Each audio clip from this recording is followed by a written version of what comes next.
Hey, this is Professor Perez from Saddleback College. Today, we're going to work on the air intake manifold problem. But before we get started, we got to call upon our student volunteer, Charlie. Remember, he's our success story. He started in pre-algebra and made it all the way to calculus. Let's see what he's up to. He better be ready to go. Charlie, what are you doing over there? You got your worksheet? All right, let's get started right there. All right, Charlie, there's our graphing plane. There's our x-axis, our y-axis, and our z-axis. Today, we're going to be dealing with a bounded region that is bounded between the x-axis, the line x equal natural log of 1/2, the line x equal natural log of 2, and the exponential function f of x equals e to the x. That shaded region indicates our bounded region. Now, our manifold consists of two separate pieces whose volume can be found by generating semicircular cross-sections whose radii is equal to the length of the partitions that are perpendicular to the x-axis and bounded between the x-axis and the function f of x equals e to the x. Yeah, I know. Here, let me give you a picture of it. Here we go, Charlie.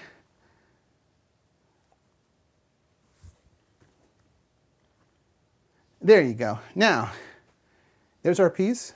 There it is from another angle. There it is from the underside. And we're going to take two of these pieces to create our manifold that's going to redirect and accelerate air around that triangular obstruction there. And so we'll attach them at the front and put them on either side. Now, our inlet consists of two semicircular shaped inlets. They are slightly at an angle, so don't forget that. And each individual outlet is semicircular. Now, our first question is to find the area of the inlet, or the combined area from the two semicircular inlets. All right, Charlie, now look at the graph. Now, the inlet radius can be found by looking at the point of intersection of the line x equal natural log of 2 and f of x equals e to the x. That y-coordinate represents the radius of one of the semicircular inlets. And so how do we find that y-coordinate, Charlie? F ln of 2. Very nice, and that is e to the ln of 2. Bring us home. 2. Very nice there, Charlie.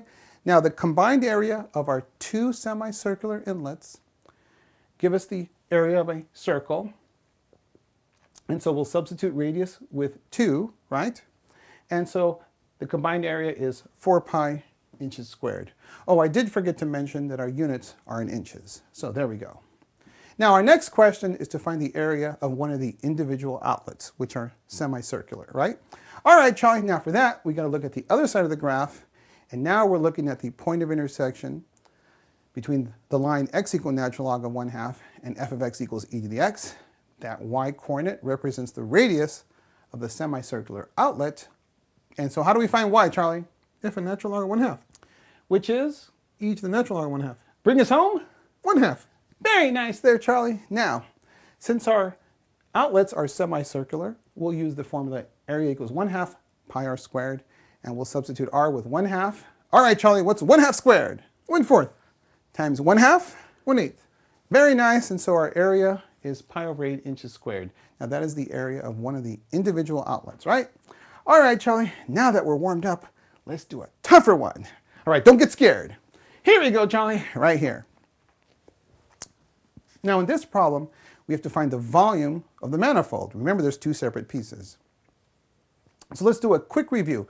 You remember, Charlie, we did circular cross-sections, and we defined the volume to be pi r squared delta x, where delta x was the width of the partitions that are perpendicular to the x-axis, and that's the case we have in this problem, right? And so our radius can be defined as f of x, in this case, which is e to the x, right? Okay. Now, because each individual piece is composed of semicircular cross-sections, our volume is going to be half of a disk, but because we have two of them, we're going to double it. And the partitions that we're using are moving along the x-axis from natural log of 1/2 to x equal natural log of 2, pi. Now, our function is e to the x, and we have to square that. That's our r squared dx. Obviously, 1/2 times 2 is 1. The pi is a constant, so we can bring that out in front. And now, Charlie, what's e to the x raised to the second power? e to the 2x. That's right, you multiply the exponent. There we go. Now, we have to integrate e to the 2x, which at this point of the class, Charlie, you should be able to integrate by kung fu. What is it?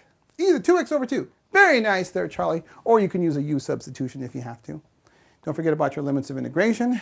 Now we'll substitute those in to give us e to the 2 natural log of 2, subtract e to the 2 natural log of 1/2. And don't forget, Charlie, 2 to the natural log of 2. You can square the argument and get natural log of 4. Similarly, with 1/2 natural log of, with 2 natural logs of 1/2, you can square the argument 1/2 and get natural log of 1/4. All right, Charlie, now, what's e to the natural log of 4? 4. And e to the natural log of 1/4? 1/4. Very nice there, Charlie. Now, 4 subtract 1/4. Remember, 4 is 16/4. Subtract 1/4 is what, Charlie? 15/4. Very nice there, Charlie. Now, bring us home. 15 pi over 8. Very nice there, Charlie. So our total volume is 15 pi over 8 inches cubed. All right, now that we're really warmed up, let's do a tougher one. Don't get scared, Charlie. We're going to use the force. Just relax. All right, Charlie, now in this question, we're asked to find the entire surface area of our manifold. Whew.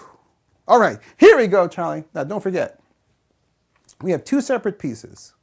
Now, each individual piece is half the area of a surface of revolution. Remember, we covered this before. And so we have the 1/2 times the integral for finding the area of a surface of revolution, right? All right. Now, on the underside, we have 2 little areas that are mirrored from that shaded region up there, right? And don't forget, since we have 2 pieces, we'll have 4 of these shaded regions, right? But each individual part has 2 of these mirrored areas, which are defined to be the integral of e to the x, right? From natural log of 1/2 to natural log of 2. There we go. Okay, so now our total surface area, Charlie. We'll start with the area of a surface of revolution. We have 2 pieces, but each piece is half the area of a surface of revolution, right? Okay, and we're integrating from natural log of 1/2 to natural log of 2. 2 pi, f of x is what, Charlie? E to the x. That's right. And now we require f prime of x, which is what, Charlie? E to the x. Very nice there, Charlie. Don't forget dx. And now let's go to the underside. And remember, we have 2 pieces, each having 2 of these shaded regions. So that gives us 4. And obviously our area is defined as the integral from natural log of 1/2 to natural log of 2 of e to the x dx. Whew. All right. Now, Charlie, that second integral should be relatively easy. It's the first integral that's going to be a challenge. Remember, this is a non-calculator lab, which means you have to do it by hand. So let me give you a hint, Charlie. Here we go. For this first integral, you could begin by letting u equal e to the x, giving you du equals e to the x dx. That will give you an integral of the form square root of 1 plus u squared, which would have to be done by trig substitution. Ooh. Well, in that case, you're going to let u equal tangent of theta, and therefore du equals secant squared d theta. And when you simplify things out, you should end up with an integral of secant cubed theta d theta, which can be done by integration by parts. Anyway, you got 10 minutes, Charlie. Get to work. This is hard. Can't I just take it home? Sure, you could take it home after I grade it. Well, Charlie, this is calculus. You're in the big time. So you better get to work. And that goes for you too.